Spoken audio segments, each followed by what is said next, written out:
হে hi everyone, কেমন আছো তোমরা সবাই? আশা করছি সবাই ভালো আছো, সুস্থ আছো। তো আমার শরীরটা কয়েকদিন থেকে ঠিক নেই, তো দেখতেই পারছো রেডি হয়ে গেছি। এখন যাব একটুখানি বাজারে, আমি মা বাবা সবাই মিলে।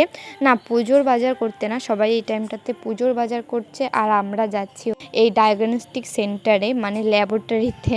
কারণ আমার একটা ব্লাড টেস্ট করানোর ছিল, বেসিক্যালি হিমোগ্লোবিন টেস্ট।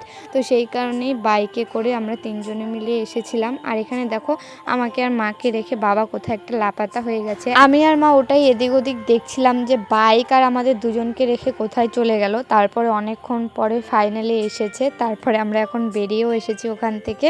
এখন যাব বাড়িতে, তার আগে কিছু একটুখানি খাওয়া দাওয়া করব। এমনিতে তো বাইরের জিনিস খাওয়াই হয় না, তবে মাঝে মাঝে বেরোলে না একটু টুকটাক খেতে ইচ্ছে করে। আর দেখো, এখানে আমার আধা খাওয়াও হয়ে গেছে। তারপরে মনে পড়েছে হ্যাঁ, ভিডিও করিনি।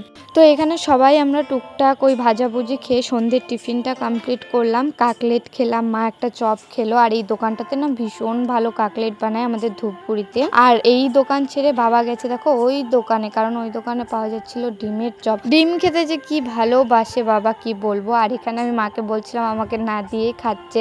আসলে আমার খাওয়া কমপ্লিট। তো ওখান থেকে খাওয়া দাওয়া কমপ্লিট করে আমরা সোজা বাড়িতে চলে আসি। এই ছিল সন্ধ্যের টুকটাক আউটিং আর ব্লাড টেস্ট। বাই।